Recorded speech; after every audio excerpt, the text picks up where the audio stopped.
जय हिंद। स्वागत आप सभी का लाइव टाइम्स डिजिटल पर। तो क्या बांग्लादेश की अवैध सरकार का आखिरी वक्त चल रहा है? अब खुल्लम खुल्ला जंग की शुरुआत हो गई है। किसके बीच? इस अवैध सरकार और उस अपदस्थ वैध सरकार जिसको कभी जनता ने चुना था, शेख हसीना की सरकार के बीच में।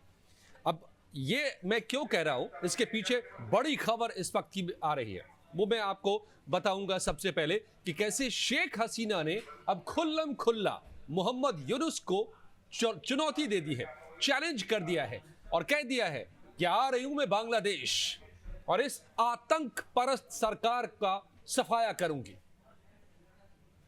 ये बहुत बड़ी बात है, बहुत बड़ा डेवलपमेंट है ये कि लगातार इस बीच शेख हसीना के प्रत्यर्पण की मांग करता रहा बांग्लादेश।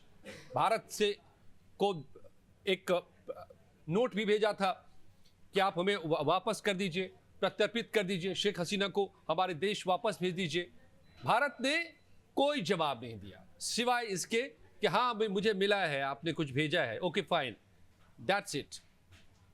आपका संदेशा मिल गया है, आपकी चिट्ठी मिल गई है, इससे ज्यादा भारत ने उस पर कोई जवाब नहीं दिया। बांग्लादेश इसके आगे कुछ करने की हैसियत में तो है नहीं। उल्टा बांग्लादेश तो अब यह चाह रहा है कि भारत उससे अपने संबंध सुधार ले जो बिगड़ गए। तख्ता पलट के बाद से जो वहां पर हालात हुए, हिंदुओं के खिलाफ हिंसा हुई, भारत के खिलाफ प्रोपेगेंडा हुआ, एंटी इंडिया कैंपेन चला, तमाम बातें होती रही। तो भारत ने कुछ नहीं किया, शांति से बैठ गया था, खामोशी से बैठ गया था। इसी में बांग्लादेश तबाह होने के कगार पर। और फिर ये मेरे पिछले वीडियो में आप देख सकते हैं, बांग्लादेश पर जो है मैंने बताया था विस्तार से कि क्या हाल हुआ है बांग्लादेश का और क्यों अब बांग्लादेश गिड़गिड़ा रहा है भारत के सामने कि हमसे फिर से दोस्ती कर लो, रिजीम बदला है, देश वही है, हमें ना सजा दो। लेकिन सजा तो मिलेगी, सजा तो मिलेगी उन लोगों को जिन्होंने जनता की चुनी सरकार को एक बड़ी साजिश के तहत उखाड़ फेंका और उसके बाद आतंकियों को गद्दी पर बिठा दिया। यह आतंकियों की सरकार है, यही बात कही है अब शेख हसीना ने, सीधे सीधे खुल्लम खुल्ला चुनौती। और दिलचस्प क्या कहा है यह भी मैं आपको बताऊंगा, अभी बता रहा हूं।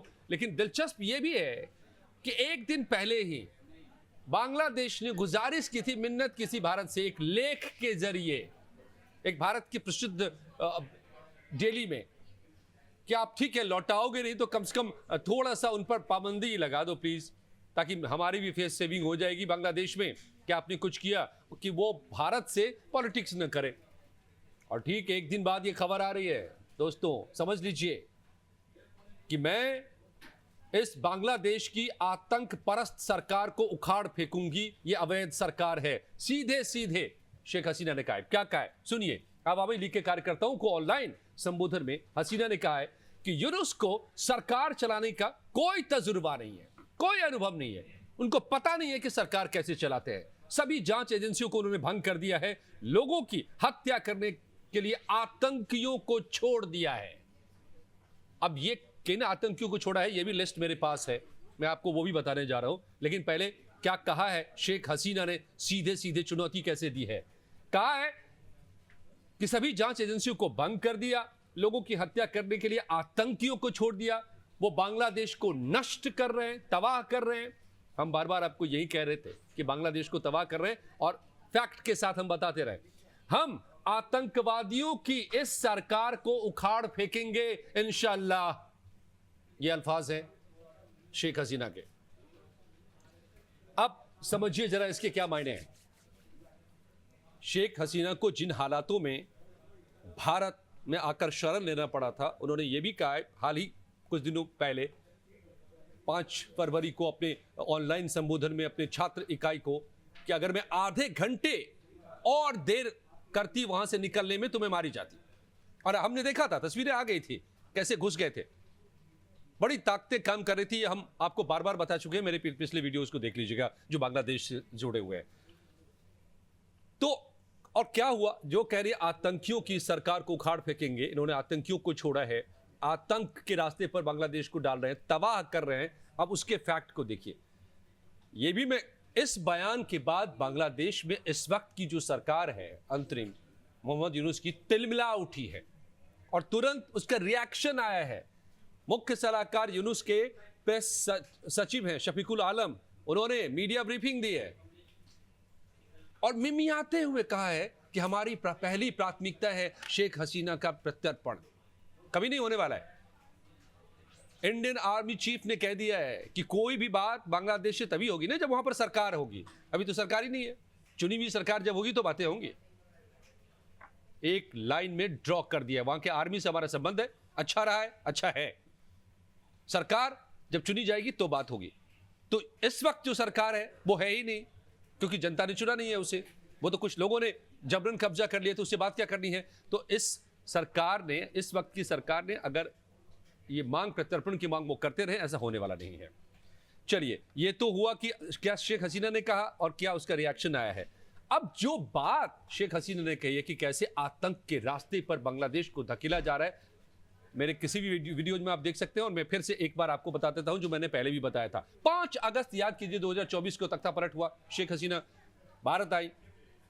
28 अगस्त को आतंकी जसीमुद्दीन रहमानी को बांग्लादेश ने रिहा किया, जो भारत के खिलाफ साजिशें करता रहा था। ये कौन है जसीमुद्दीन रहमानी? बांग्लादेश में अंसारुल्लाह बांग्ला टीम का प्रमुख रहा है ये जसीमुद्दीन रहमानी। केयरटेकर मोहम्मद यूनुस की सरकार ने उसको रिहा कर दिया, जेल में बंद था। शेख हसीना ने इस आतंकी को बंद करके रखा हुआ था। इनकी सरकार आई नहीं 5 को, और ठीक 23 दिन बाद इसको रिहा कर दिया। पहला काम देखिए इन्होंने किया, इसने भारत के लिए बड़ी चिंता पैदा कर दी थी। ये अंसारुल्लाह बांग्ला टीम कहा जाता है, अलकायदा समर्थित संगठन माना जाता है। भारत में अपनी पकड़ बनाने की ये कोशिश में रहा है और भारतीय सुरक्षा एजेंसियों ने कई मौकों पर उसे नाकाम भी किया है। भारत के खिलाफ जो वो साजिशें करता रहा है, उसको इन्होंने रिहा कर दिया जसीमुद्दीन रहमानी को। फिर आइए आगे, 6 जनवरी 2025 को बांग्लादेश की यूनुस सरकार ने मोस्ट वांटेड आतंकी को माफ किया, जिस पर यूएस ने भी इनाम रखा हुआ था। इसका क्या नाम है? जियाउल हक। और इसके बाद बड़े सवाल उठे कि आखिर ये सरकार कर क्या रही है आतंकियों को। ये कौन था जियाउल हक? आईएसआईएस और आतंकी संगठनों से जुड़े हुए थे इसके तार। और माना गया कि ये यूनुस सरकार आईएसआईएस को खुश करने के लिए कदम उठा रही है। तो अगर अब शेख हसीना कह रही है कि ये आतंकियों की सरकार बन गई है, तो क्या गलत है? अच्छा, तो मोस्ट वांटेड आतंकी था, इसकी मौत की सजा को माफ किया और आतंकवादियों के लिस्ट से हटा दिया। इसमें जमात उल मुजाहिदीन के आतंकी मेजर जिया का भी इसमें नाम है। कईयों का नाम भी जो हटाया गया था, तो कई आतंकियों को आतंकी के लिस्ट से हटा दिया। बड़े ये लोग अच्छे लोग हैं, इसको फालतू में आतंकी की लिस्ट में डाल रखा था। यूनुस की सरकार ने यह काम किया। और आगे बढ़िए, एक आतंकियों की ये इससे आप हिल जाएंगे। क्या किया गया था? हमने पहले आपको बताया था कि आतंकी संगठन हिज्ब उत तहरीर के संस्थापक को बांग्लादेश का गृह सचिव बना दिया। ले लो, कर लो बात। गृह सचिव मतलब समझते हैं ना, जिसके हाथ में लॉ एंड ऑर्डर होता है, जिसको कानून व्यवस्था देखनी होती है, सारे फैसले कानून व्यवस्था के वही देखता है गृह सचिव।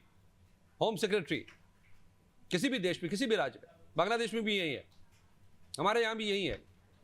और उस पर किसको बिठा दिया? एक आतंकी को।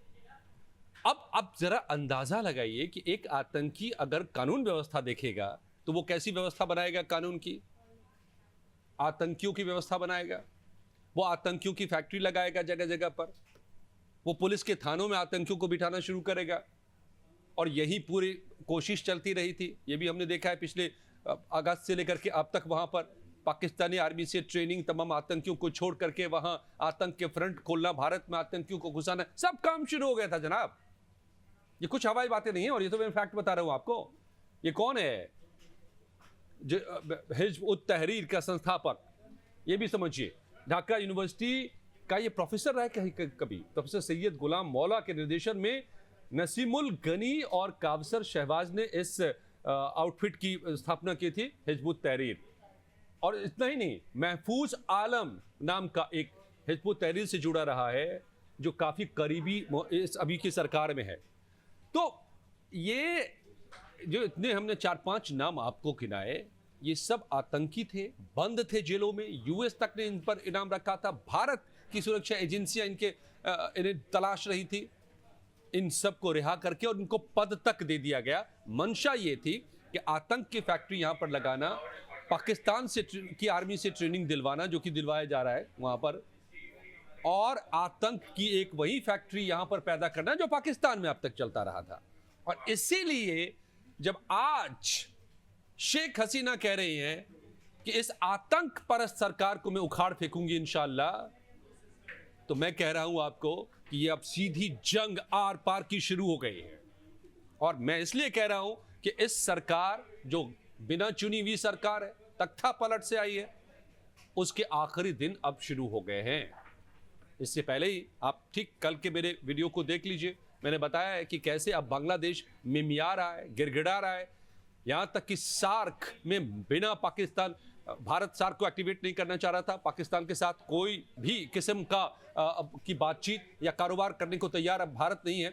तो भारत ने अब बिना पाकिस्तान के तमाम सातों पड़ोसी मुल्क माइनस पाकिस्तान प्लस थाईलैंड और बाकी के 6 हमारे पड़ोसी जो हैं, जिसमें श्रीलंका, बांग्लादेश, भूटान, नेपाल, थाईलैंड और म्यांमार, इनके साथ आगे बढ़ने का फैसला कर लिया है बिम्स्टेक के जरिए। और इसमें बांग्लादेश भी आ रहा है। बांग्लादेश की अगुवाई में, मेजबानी में इस मीटिंग को बुलाया जा रहा है अप्रैल में, और इसके लिए बांग्लादेश को तैयार होना पड़ा है, क्योंकि बांग्लादेश तबाही की कगार पर जा चुका है।